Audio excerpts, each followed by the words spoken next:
아멘. 오늘 나눌 주님의 말씀은 누가복음 15장입니다.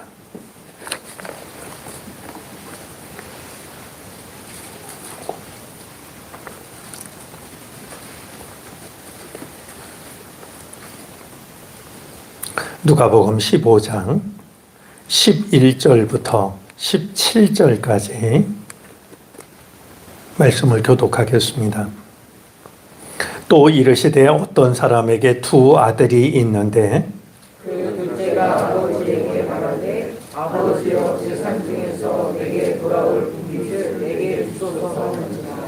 아버지가 그 산을 각각 나눠 주었더니 그 후 며칠이 안 되어 둘째 아들이 재물을 다 모아가지고 먼 나라에 가 거기서 허랑방탕하여 그 재산을 낭비하더니 다 없앤 후 그 나라에 크게 분명이 들어 그가 비로소 궁핍한지라.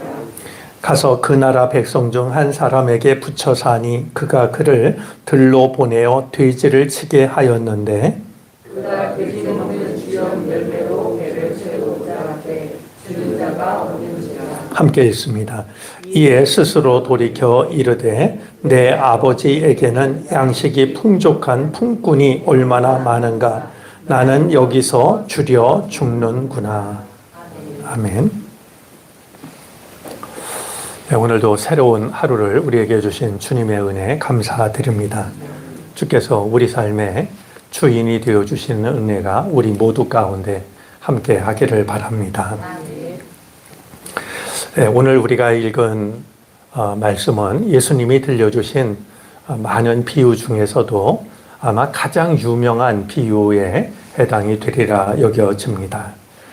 우리가 흔히 탕자의 비유라고 부르고 있는 비유입니다. 이 탕자의 비유라는 이 말은 라틴어 성경에서 벌게이트 성경에서 이 본문에 제목을 붙인 것이 있는데 그게 탕자의 비유였고 그 이후에 많은 성경들이 이제 그 말을 그대로 사용하다 보니까 이 이야기의 제목이 탕자의 비유 이렇게 이제 굳어진 것처럼 여겨집니다. 그러나 학자들에 따라서는 이 비유를 탕자의 비유라는 제목 말고 다른 제목으로 부르는 것이 더 이 본래의 의미에 가깝다 이렇게 그 이야기한 학자들이 있습니다. 예를 들면 단커라는 분은 기뻐하지 않는 형제의 비유라는 말이 더 적합하다 이렇게 이야기를 하기도 했고 그 예수님의 비유를 누구보다 연구를 많이 했던 예레미야서는 이 비유가 아버지의 사랑에 대한 비유라고 불러야 마땅하다 이렇게 이야기를 하기도 했습니다. 그런데 헨리 나우엔이라는 작가는 이 이야기를 두고서 세 탕자 이야기로 이해를 합니다. 저는 그것이 이 본문을 새롭게 이해하는데 많은 도움을 준다라고 여겨지는데요.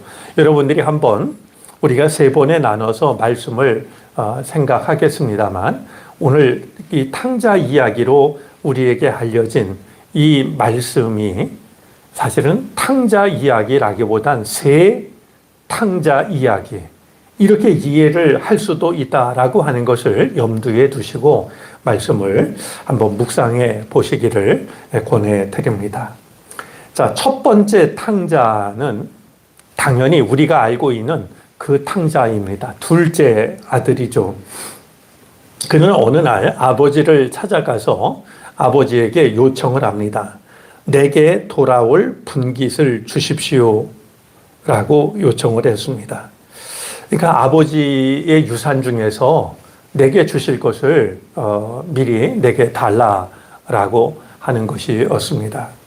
아마 이 정서는 우리나 이스라엘이나 중동이나 크게 다르지 않은 것 같습니다. 예를 들면 여러분들 자식이 여러분들하고 전혀 의논도 하지 않았는데 어느 날 와서 아버지 혹은 어머니 제게 줄 유산을 좀 미리 주세요 이렇게 이야기를 하면 그 얼마나 사실 당황스럽겠습니까? 이제 이 일은 율법에서도 금하고 있는 일이고, 이 아버지에게 와서 유산을 먼저 달라라고 이야기를 하는 것은 아버지를 죽은 사람 취급하는 말이죠. 아버지가 돌아가셨을 때 일어날 일을 미리 하고 있다는 점에서 아버지를 무시하고 마치 아버지를 죽은 자 취급을 하는 것과 다르지 않은 일이었습니다. 아버지를 모독하는 일이었고, 이제 당돌하기 그지 없는 이런 무례한 일이었던 것이죠. 자, 그런데 이 아버지는 이 아들의 말을 듣고 그 살림을 각각 나누어 줍니다. 이제 우리 세 번째 탕자 우리 생각할 때 아버지를 생각하겠습니다만, 아버지가 혼쭐을 내서 돌려보냈던 게 아니라 이 아들이 원하니까 원하는 것을 나누어 주었던 겁니다. 자, 이 아버지의 유산을 먼저 받은 이 둘째 아들은 며칠이 안 되어서 그 재물을 다 모아가지고 먼 나라로 떠나갑니다. 자, 며칠이 안 됐다라고 하는 것은 그가 이미 어떤 계획을 다 가지고 있다라고 하는 것을 짐작하게 되고요. 재물을 다 모았다라는 이 말은 이제 아버지를 다시 안 볼 사람처럼 말이죠. 아버지하고 완전히 결별할 것으로, 그냥 일부만 가지고 떠난 게 아니라 다 현금화해가지고 떠났다라는 것은 이제 아버지하고는 상관이 없다라고 하는, 내 삶은 더 이상 아버지하고 연결된 것이 없다라고 하는 완전한 결별을 이제 드러내고 있습니다. 그가 먼 나라로 갑니다. 아버지로부터 멀어지면 멀어질수록 자유를 누릴 수 있다라고 생각을 했던 것 같습니다. 먼 나라로 갔는데, 먼 나라가 이제 상징하고 있는 바는 이제 이방인들의 땅으로 갔다라고 하는 것을, 그냥 거기가 어디든지 아버지로부터 멀어지면 그것이 나에게는 가장 자유로운 일이다, 이렇게 생각을 했던 것 같습니다. 자, 그곳에 가서 허랑방탕하여 그 재산을 낭비하게 됩니다. 허랑방탕하다라는 이 말이 가지고 있는 의미 중에 하나는 치유할 수 없는, 회복할 수 없는, 만회할 수 없는 이런 뜻이 있습니다. 그냥 가진 걸 다 써가지고 이것을 다시 만회하거나 회복하는 것이 불가능한, 그가 어떤 허랑방탕한 생활을 했는가 하는 것이 30절에 이제 담겨져 있는데요. 둘째 아들이 아버지에게 이렇게 말합니다. 아버지의 살림을 창녀들과 함께 삼켜버린 이 아들. 아마 이 아들이 먼 나라로 떠나갔지만 그에 대한 소문은 아버지 집에까지 이제 전해졌던 것 같고, 집을 나간 아들이 그냥 창기와 함께 다 털어먹고 있다라는 소식이 들려왔던 것 같습니다. 이제 더 이상 먹을 것이 떨어진, 사실 먹을 것이 떨어지면 떨어지는 것은 먹을 것만 떨어지지 않죠. 내 돈에 주머니가 있고 허랑방탕할 때는 주변에 사람들도 많습니다. 그런데 내 주머니에 모든 것이 다 떨어지고 나면 사람들도 다 떨어져 나갑니다. 아무도 도와줄 사람이 없습니다. 그래서 이제 그가 그 백성 중 한 사람에게 붙여 살게 되는데요. 오늘 예수님의 말씀이 참 절묘하다라고 여겨지는 것이, 마침 그 땅에 큰 흉년이 들었다, 이렇게 말합니다. 우리 설상가상이라는 말이 있죠. 눈 위에 서리가 내리는, 그런가 하면 화불단행이라는 말도 있습니다. 안 좋은 일은 혼자 오지 않는다라는 겁니다. 꼭 겹쳐서 온다는 것이죠. 가진 건 다 떨어졌고 크게 흉년이 들자 할 수 없어서 그 이방인, 그 백성 중에 한 사람에게 붙여 살게 되는데, 그가 시키는 대로 하는 겁니다. 그냥 우리 정서로 하면 밥만 먹여주면 어떤 일이라도 하겠습니다 라는 것이었을 겁니다. 그가 이 둘째 아들을 들로 보내어서 돼지를 치게 합니다. 자, 돼지를 쳤다라고 하는 것은 그가 이방인들 속에서 살고 있다는 것과 또한 그의 삶이 얼마나 비참한가라고 하는 것을 드러내는데요. 우리 율법에 의하면 돼지는 부정한 짐승으로 여겨졌습니다. 이 유대인들은 거들떠도 보지 않는 이 돼지 치는 일을 하는데요. 이제 먹을 것이 없다 보니까 그가 돼지가 먹는 쥐염 열매조차도 정말 이거는 사람은 안 먹었던 거고요. 정말 짐승에게도 다른 게 없으면 주는 마지막 음식처럼 여겨졌는데 쥐염 열매조차도 주는 자가 없었다. 그의 비참함이 얼마나 정말 이 극심한 것인가 하는 것을 이 한마디 말은 충분히 담아내고 있습니다. 그가 내가 돼지보다 못하구나. 아버지 집의 종들을 떠올리면서 내가 돼지보다도 더 비참한 신세가 되고 말았구나. 그러면서 아버지께로 돌아갈 생각을 하게 됩니다. 이 대목을 두고서 랍비들은 이런 말을 했습니다. 이스라엘 사람이 하나님의 백성들이 쥐염 열매를 먹게 될 때 비로소 그들은 회개한다. 아마 인간의 속성을 두고 한 말이라고 여겨집니다. 쥐염 열매를 먹으면 우리 인간은 비로소 회개한다. 이런 말을 들려줍니다. 오늘 이 말씀 중에서 우리가 두 가지 좀 마음에 정리를 하고 싶은 부분이 있습니다. 이 둘째 아들은요, 배가 고팠을 때는요, 돼지 밥을 찾습니다. 쥐염 열매를 찾았습니다. 그러나 굶어 죽게 되었을 때는 아버지 집을 찾습니다. 배고팠을 때는 뭐라도 내 줄인 배를 채울 그것을 찾는데 내가 이제 굶어 죽는구나 라고 했을 때는 아버지 집을 그는 떠올리고 아버지 집을 찾아가는 것이죠.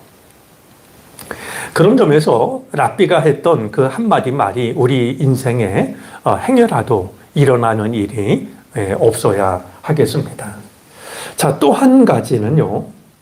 그가 이제 아버지 집을 떠올리고서 스스로 돌이켜라고 17절은 말하는데요. 자, 스스로 돌이켜라는 이 말은 자기 자신에게로 돌아오다라는 그런 뜻입니다. 우리말로도 제정신을 차리다. 제정신을 차리다. 그런 말이 있죠. 자기 자신에게로 돌아온다. 이런 뜻입니다. 이를 두고서 역시 랍비 중에서는요, 이렇게 말한 이들이 있습니다. 아들이 멀리 떠나 맨발이 되었을 때 그는 아버지 집을 기억하게 된다. 누구라도 아버지 집을 떠나서 맨발이 되었을 때 누구라도 아버지의 집을, 아버지 집의 자비로움을, 넉넉함을 기억하게 된다라는 것이죠. 자, 이 배고픔이 그를 아버지 집으로 돌아오게 했던 것이 아니라 자기 자신에게로 돌아왔을 때 아버지의 집으로 돌아갈 생각을 했습니다.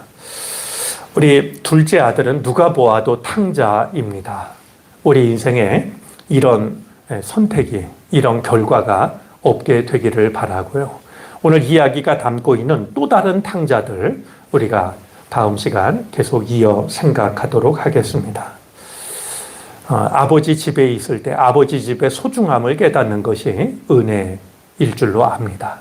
이 은혜를 풍성히 누리는 우리가 되어지기를 바랍니다. 기도하겠습니다. 지나간 간밤도 우리를 편히 쉬게 하여 주시고 새로운 날 주님 앞에 나와 예배로 하루를 시작하게 하시니 감사합니다.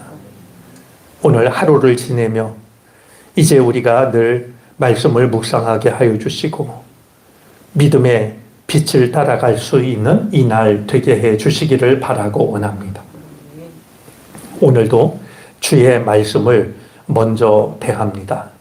주님, 우리가 행여라도 아버지의 집을 떠난 뒤에 아버지 집의 소중함을 깨닫는 일이 없게 해 주시기를 바라고 원합니다. 아버지 집에 있는 이 즐거움을 소중히 이제 누릴 수 있도록 은혜 베풀어 주시옵소서. 아버지를 떠난 많은 사람들이 있습니다. 주여, 우리로 하여금 그들을 아버지 집으로 다시 초대하게 하여 주시사 그들이 아버지 집에서 함께 지내는 은혜를 누리게 해 주시기를 바라고 원합니다. 이 나라와 이 민족을 위하여 기도합니다. 그동안 수많은 어려움 속에서도 우리를 지켜주셨고 우리를 여기까지 인도해 주신 줄 잘 압니다. 또다시 어려운 일을 만나는 일이 없게 해 주시옵소서. 이제 인간의 그 욕망의 눈이 어두워 잘못된 선택을 하는 일이 없게 해 주시기를 바라고 원합니다. 특별히 모든 위정자들을 위하여 기도합니다. 그들이 하나님을 진정으로 두려워하게 하여 주시옵시고 하나님 앞에 겸손함으로 무릎을 꿇게 해 주시기를 바라고 원합니다. 헛된 생각, 교만한 마음에 빠지지 않도록 주께서 저들을 강하게 붙잡아 주시옵소서. 이제 곧 70주년을 맞는 정릉교회를 기억해 주시옵소서. 아버지 하나님, 저 세상을 향하여 세상을 살리는 생명의 물을 흘려보낼 수 있는 교회가 되게 해 주시기를 바라고 원합니다. 한 사람 한 사람 주님께서 손수 심으신 나무들로 설 수 있게 해 주시고 그런 우리들이 모여 은총의 숲을 이룰 수 있게 해 주시옵소서. 특별히 당회를 앞두고 있사오니 주여 은총을 더하여 주셔서 주님의 뜻에 합당한 일꾼을 세워 주시기를 바라고 원합니다. 이제 주의 부르심에 대답하는 이들을 우리도 마음으로 이제 힘을 합하게 하여 주시고 우리가 하나 되어 아버지 하나님의 선한 뜻을 온전히 이룰 수 있게 해 주시옵소서. 오늘은 수요일입니다. 모여 하나님을 예배할 때 우리에게 필요한 말씀을 들려 주옵소서. 특별히 이제 할렐루야 찬양 때 주님을 찬양할 때 주님이 영광을 받으시옵소서. 모든 찬양 대원들 영육간 강건케 하여 주시사 찬양하는 이 은혜와 기쁨을 이제 세상에 빼앗기지 않게 해 주시옵소서. 특별히 몸이 아파 어려움을 겪고 있는 교우들, 마음이 답답하여 힘들어하는 교우들, 앞길을 열어주시기를 기도하며 기다리는 교우들, 한 사람 한 사람 주께서 기억해 주시기를 바라고 원합니다. 회복의 역사가 나타나게 하여 주옵소서. 기가 막힐 웅덩이와 수렁에서 건져 주시옵소서. 내미시는 주의 손을 붙잡게 하여 주시사 든든한 반석에 서게 하여 주시고 이제 새 노래로 주님을 찬양할 수 있게 해 주시옵소서. 오늘도 여러 가지 기도 제목을 가지고 주의 전을 찾아왔습니다. 모두 주님 앞에 내려놓게 하여 주시고 주님이 주시는 응답과 주께서 채워주시는 평안을 마음에 담고 돌아서게 해 주옵소서. 기도하는 우리가 있어 우리의 가정이 평안하게 하여 주시고 이 나라와 민족 온 세상 열방이 주의 은혜 안에 거하게 하시옵소서. 감사를 드리며 예수 그리스도의 이름으로 기도를 드립니다. 아멘.